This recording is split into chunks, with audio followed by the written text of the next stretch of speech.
Bismillahirrahmanirrahim. Assalamualaikum warahmatullahi wabarakatuh. Bismillah. Alhamdulillahirabbil alamin. Wa bihi nasta'inu ala umurid dunya waddin. Wassalatu wassalamu ala asyrafil anbiya'i wal mursalin.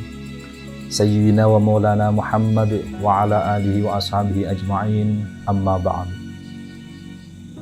Pemirsa, kaum muslimin dimanapun Anda berada yang berbahagia, pada kesempatan yang mulia ini izinkan saya mengajak kepada segenap pemirsa untuk senantiasa memanjatkan puji syukur kehadirat Allah Subhanahu wa Ta'ala, karena atas limpahan nikmat, rahmat dan karunia Allah Subhanahu wa Ta'ala kita dapat menjalankan ibadah puasa di tahun ini dengan tertib, damai, dan lancar.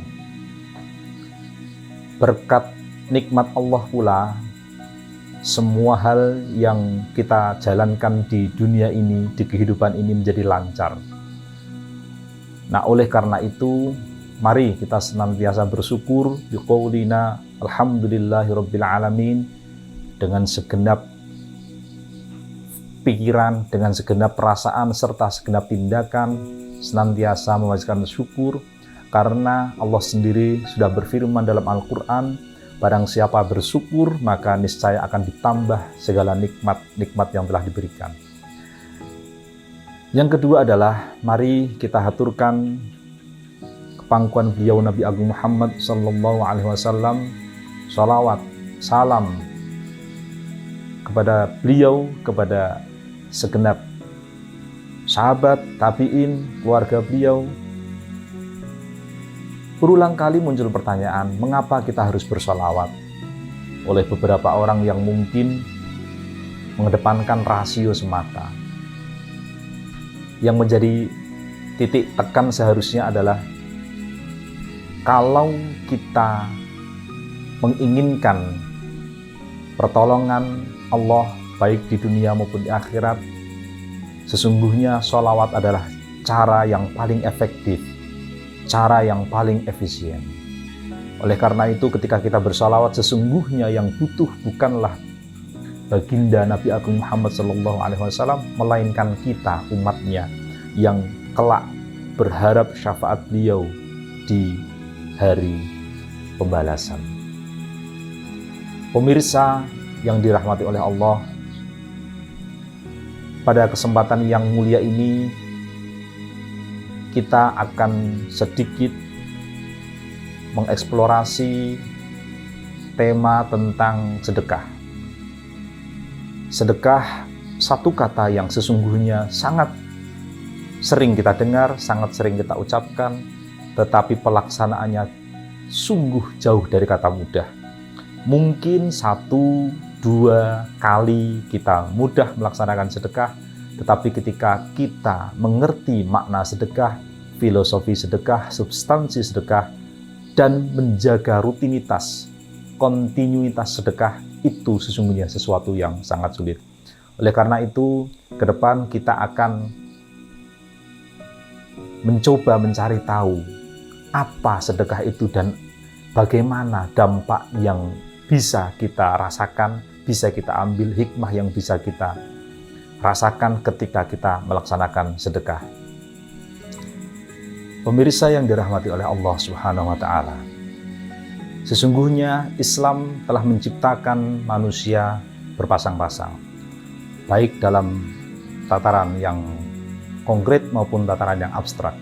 Pada tataran konkret, kita melihat ada panjang, pendek, siang, malam, lelaki, perempuan, dan lain sebagainya. Pada tataran yang abstrak misalnya, kita bisa lihat ada sedih, ada senang, ada susah, ada senang, ada bahagia, dan ada menderita. Termasuk di dalamnya adalah ada tentram dan ada tidak tentram, serta lahir dan batin. Pemirsa, ini mungkin sesuatu yang tidak bagus, tetapi beberapa kali kita melihat bahwa di Di masyarakat ada beberapa orang yang sesungguhnya ketika kita melihat secara fisik, mereka sudah berkecukupan secara ekonomi. Sudah tidak ada sepertinya alasan yang membuat mereka bersedih. Tetapi kadang-kadang ketika mereka bercerita, ketika mengeluarkan keluh kesah, mereka menyampaikan fakta bahwa mereka tidak bahagia pada satu sisi yang lain. Mereka tidak tenang, tidak tentram. Kekayaan yang dimiliki kadang-kadang membuat mereka malah menjadi tidak menenteramkan bagi mereka. Apa-apa yang dimiliki ternyata tidak cukup membahagiakan. Di titik inilah sesungguhnya apa yang disebut dengan secara garis besar penyakit hati itu muncul. Kalau kita berbicara tentang penyakit lahir, maka resepnya, obatnya jelas. Ada dokter, ada tabib, ada alternatif, ada herbal, dan lain sebagainya. Tapi ketika berbicara tentang penyakit batin, tidak tentram, gelisah, serta penyakit-penyakit yang tidak dapat dijelaskan dengan kata-kata atau kalimat-kalimat yang fisik, sesungguhnya tidak lain tidak bukan, obatnya adalah agama salah satunya. Mengapa agama? Kita bisa lihat bahwa banyak orang-orang yang misalnya ketika dihitung dari kekayaan dia sudah cukup, tetapi hidupnya mohon maaf menemui beberapa masalah terus. Nah, kalau dalam kerangka Islam, salah satu yang dianjurkan adalah dengan memberikan sedekah, sedekah. Karena dalam Islam, sedekah juga dikenal dengan penolak bala. Sedekah dapat menolak bala. Selain itu, diterangkan juga bahwa sedekah dapat menghindarkan kita, dapat mengobati kita dari beberapa penyakit. Mungkin penyakit batin, tetapi juga sangat mungkin penyakit-penyakit yang lahir. Itu tentu sesuatu yang luar biasa. Kalau dalam Al-Quran sudah dijelaskan bahwa perumpamaan orang yang bersedekah seperti orang yang berbuat kebaikan yang luar biasa. Orang yang bersedekah, dia akan mendapatkan balasan yang berlipat-lipat ganda dari Allah Subhanahu wa Ta'ala. Ini tentu sungguh menjadikan motivasi bagi kita agar selalu bersedekah, dan selalu bersedekah. Sesungguhnya yang perlu kita ketahui adalah sedekah itu berlaku untuk siapapun dan dalam keadaan apapun. Misalnya ada pertanyaan, Pak, bagaimana saya mau bersedekah sedangkan saya itu tidak punya apapun yang hendak saya sedekahkan? Ini menarik tentu saja. Karena sesungguhnya dalam Islam sudah diatur, sudah dijelaskan bahwa sedekah itu ternyata tidak hanya materi. Bagi orang-orang yang mampu bersedekah dengan materi, bersedekahlah dengan materi. Tetapi mungkin di antara kita ada orang-orang yang belum mampu bersedekah dengan materi, bersedekahlah dengan apa yang kita punya. Mungkin dengan pikiran, mungkin dengan tenaga, mungkin dengan ide, mungkin dengan apapun, mungkin dengan ilmu pengetahuan, atau bahkan mungkin dengan senyuman. Itu tentu konsep yang luar biasa, karena ketika berbicara tentang sedekah oleh siapapun, sesungguhnya Islam menekankan pentingnya bersedekah. Sedekah dalam Islam juga tidak dikhususkan untuk orang-orang yang sedang lapang. Bagi orang-orang yang sempit malah justru sedekah dapat membantu mengeluarkan mereka dari permasalahan-permasalahan mereka yang pelik. Boleh jadi ketika kita mengalami masalah yang bertubi-tubi, buntu mau kemanapun, mau A bingung, mau B bingung, mau maju bingung, mau mundur bingung, apapun bingung, diam juga serba salah. Boleh jadi sedekah merupakan kata kunci yang akan membuat permasalahan kita menjadi lancar. Mengapa demikian? Kalau dalam Al-Quran dijelaskan, Bismillahirrahmanirrahim, Lan tanalul birra hatta tunfiqu mimma tuhibbun wa ma tunfiqu min syai'in fa innallaha bihi alim.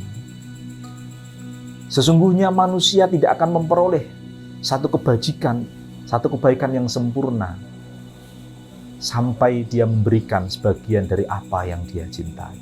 Ini sesungguhnya konsep yang luar biasa sekali. Yang pertama, sedekah dikaitkan dengan kebaikan yang akan kita terima. Mungkin di antara pemirsa berpikir, loh bagaimana mungkin saya mengeluarkan sesuatu, tetapi saya mendapatkan sesuatu. Justru ini teori-teori yang sangat luar biasa. Kita lihat bahwa beberapa pendekatan-pendekatan, misalnya ekonomi taruh saja, itu mengajarkan bahwa untuk mengenalkan produk, maka kita harus berbuat baik pada customer atau calon pembeli. Kita mungkin harus melayani mereka, menservis mereka dengan ramah, dengan senyum, dan lain sebagainya. Bahkan mungkin perbuatan yang kita tawarkan pada customer, pada pelanggan itu sudah mengeluarkan uang, padahal kita belum mendapatkan pemasukan. Tetapi efeknya apa? Efeknya ketika produk kita dikenal, produk kita diketahui, dan kemudian mereka mengambil produk kita, keuntungan yang kita dapatkan. Ini gambaran yang sederhana saja. Maka sesungguhnya ketika Al-Quran menggambarkan kepada kita bahwa kalau manusia ingin mendapatkan kebaikan yang luar biasa, yang baik, yang sempurna, maka boleh jadi kita harus memberikan apa yang kita cintai. Titik tekan yang kedua justru lebih menarik. Karena ternyata kebaikan itu diiringi oleh memberi sebagian dari apa yang kita cintai. Ini sesungguhnya mengisyaratkan bahwa kalau kita bersedekah, tidak ada larangan memang kalau saya sudah tidak senang dengan baju ini, kalau saya sudah tidak suka dengan peci ini, mungkin sudah kumuh, mungkin sudah kucel, mungkin sudah sobek, saya tidak pakai lagi terus kemudian saya berikan pada orang lain. Tidak ada larangan, tidak ada larangan. Dan itu boleh. Tetapi kebaikan itu ternyata diperoleh dengan memberikan dari apa yang kita cintai. Jadi kalau saya memberikan, ini baju saya sudah sobek, sudah tidak kepakai, saya berikan pada orang lain, itu wajar. Itu bukan sesuatu yang luar biasa. Bagus, tetapi mungkin belum sangat bagus.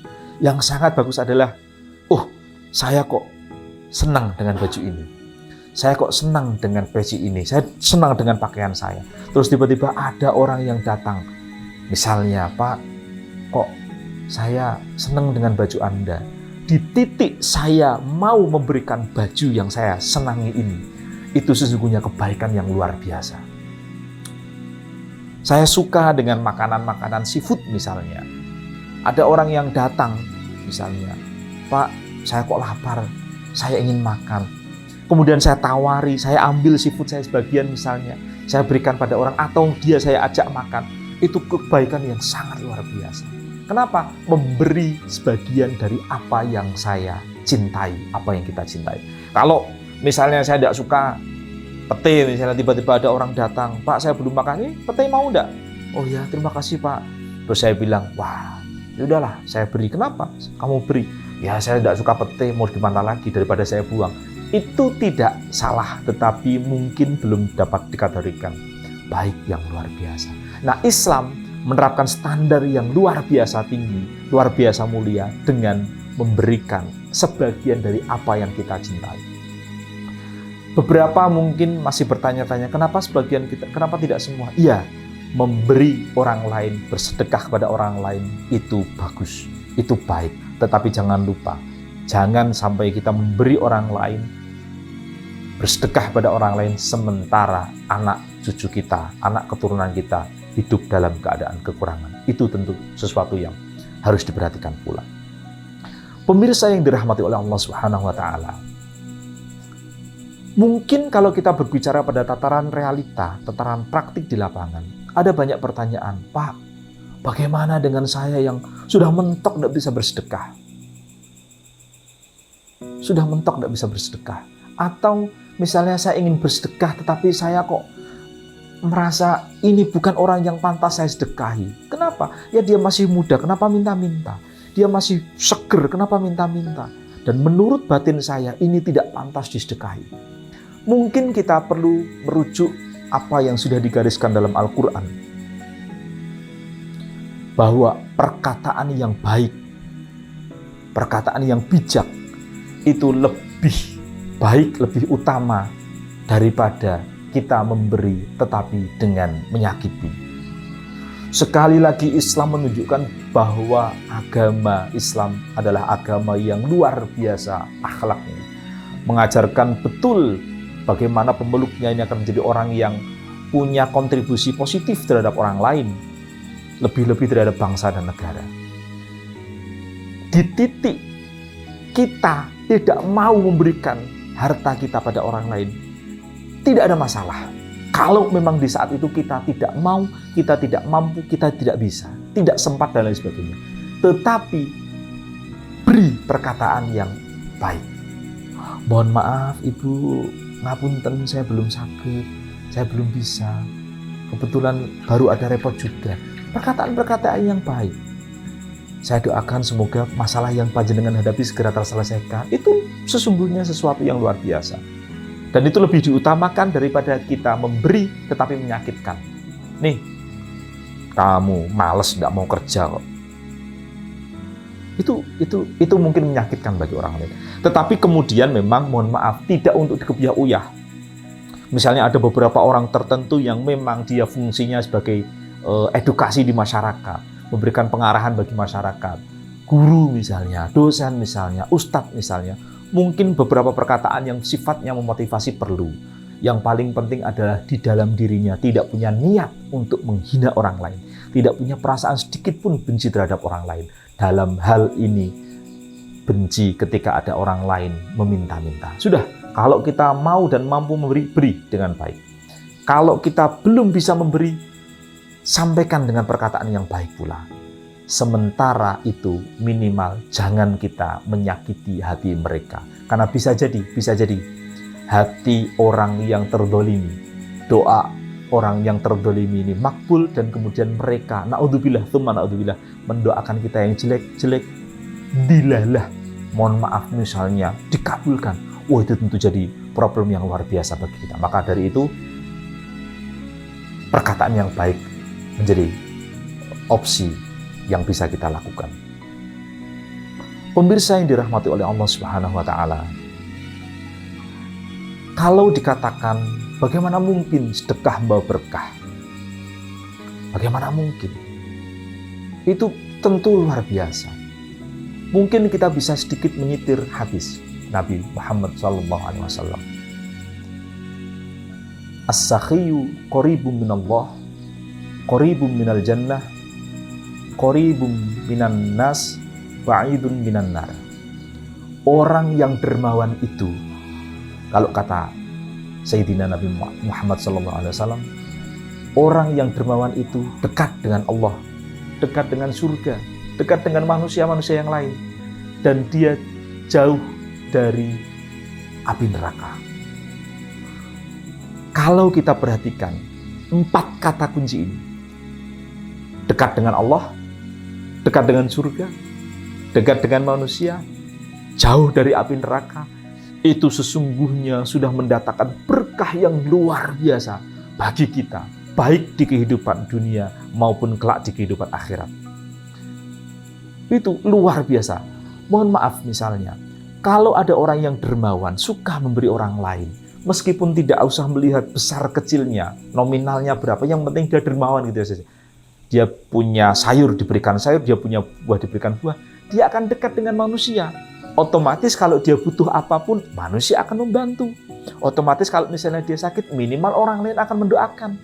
Otomatis Allah pun akan suka melihat orang itu. Otomatis surga pun akan merindukan dia. Dan api neraka tidak mau dekat-dekat. Sudah, kalau 4 kata kunci itu sudah dipegang oleh orang yang dermawan, apalagi yang mau dipunya? Apalagi yang mau dimiliki? Cukup menurut saya.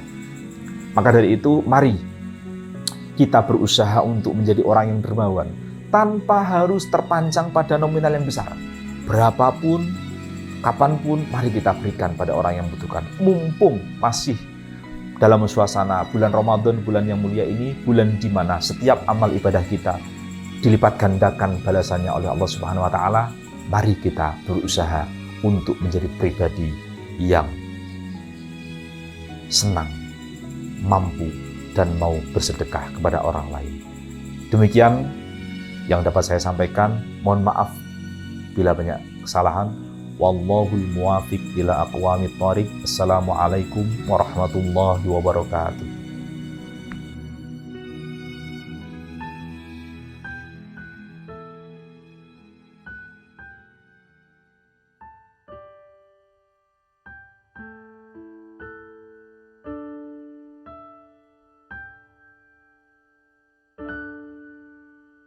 Ilahi las tulil firdausi a'la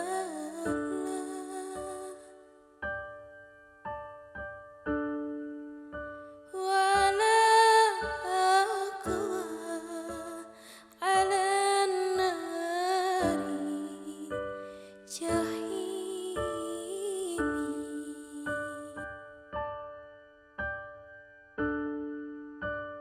fahabli tawbatan waghfir dhunubi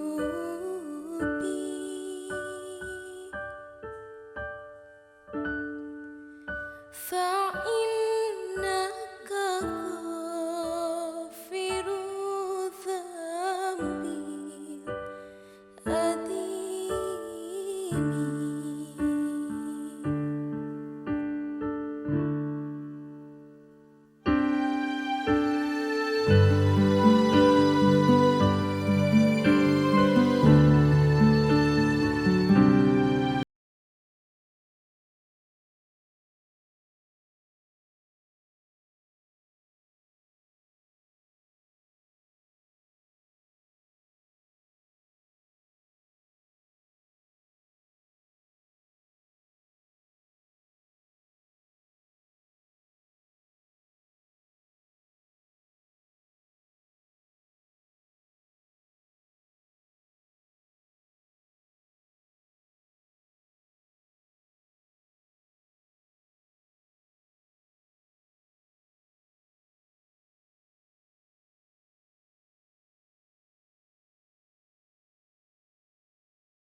Gusti Allah nyembadani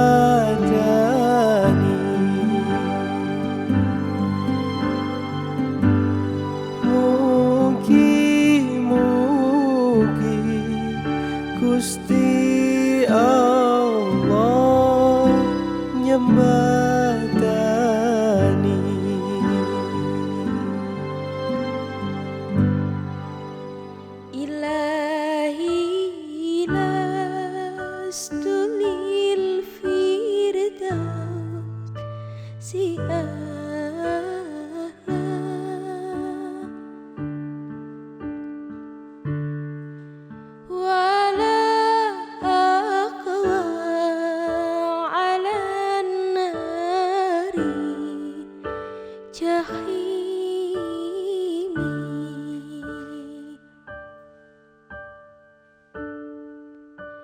فهب لي توبة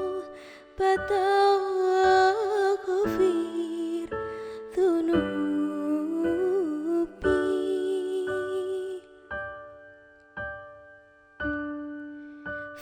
فإنك غافر ذنبي الأثيم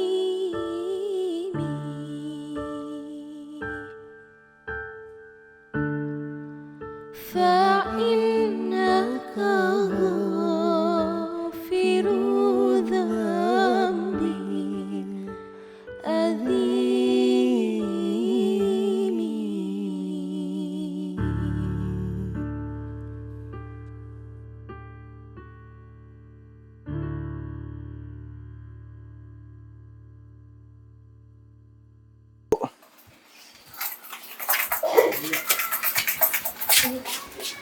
Barokahullah, terima kasih ya Dek. Iya. Kamu baik sekali. Kamu di rumah sama siapa? Sama ibu, ayah kerja, dan kakak kuliah di UAS. Oh iya, terima kasih ya Dek. Iya.